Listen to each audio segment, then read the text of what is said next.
Rockets crash out in Game 7. Heartbreaker, is Houston still light years away?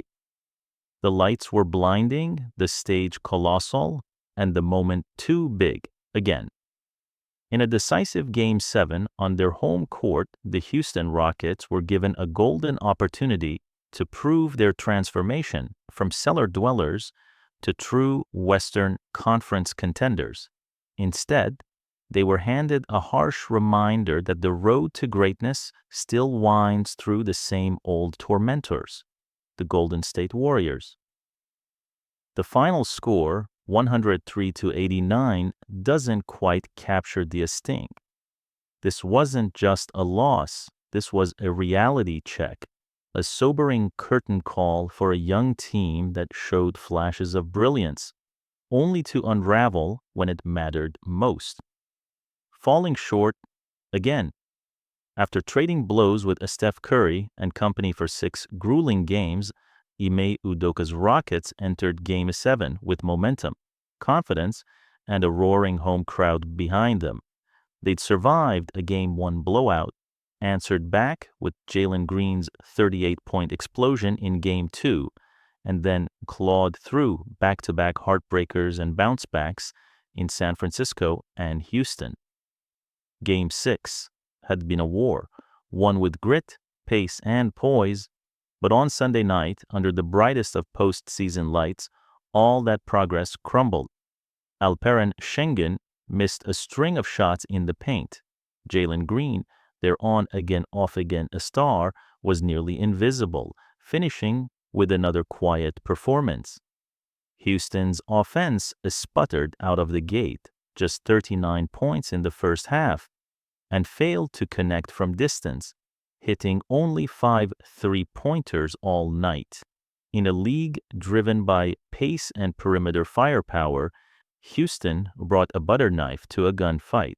Buddy Hield kept them afloat briefly, drilling some early threes, but it wasn't enough. Once Curry found his rhythm in the second half, it was all but over.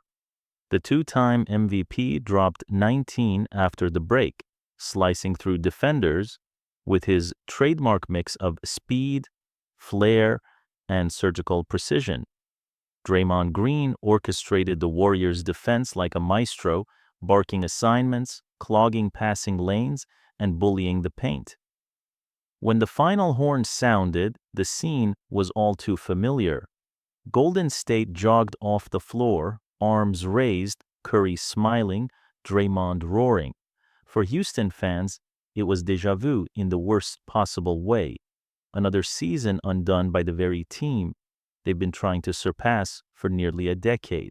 The gap remains. Ime Udoka, to his credit, remained composed post-game. All series long, he praised his team's energy, their resilience, their fight. And they did fight.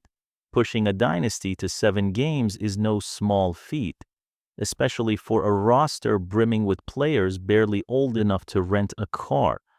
But at some point, moral victories start to feel hollow. Execution, especially in the biggest moments, told the real story. Take Game 4, for instance, a winnable contest that is slipped through their fingers thanks to a chaotic final possession that ended in nothing but confusion and a desperate heave. That moment lingered like the smoke in the Toyota Center. Jalen Green, billed as the franchise cornerstone, was inconsistent all series. His Game 2 masterpiece aside, he failed to break double digits in 3 of the 7 games, including the finale. For all his athletic brilliance and explosive potential, Green hasn't yet found the rhythm required to lead a playoff team through the fire. And yet the flashes are there. The promise is real. The lights were bright.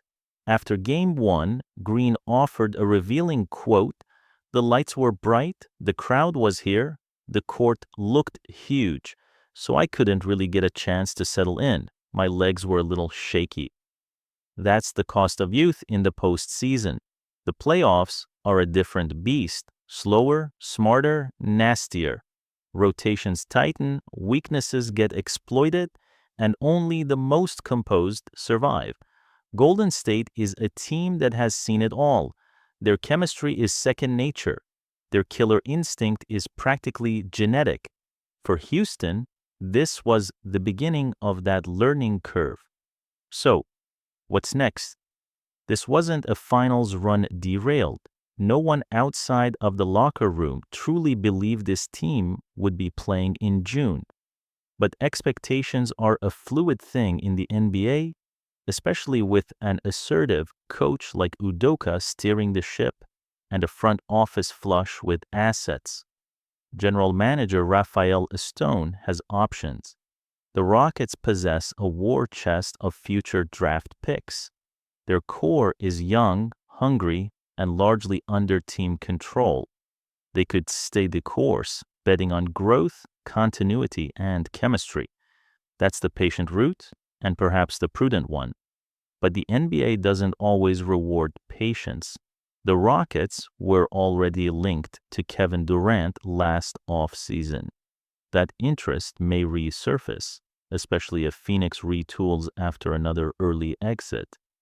Houston could also explore other all-star caliber talents who might quietly be available in the trade market. Zach LaVine, Brandon Ingram, even someone like Mikal Bridges could move the needle.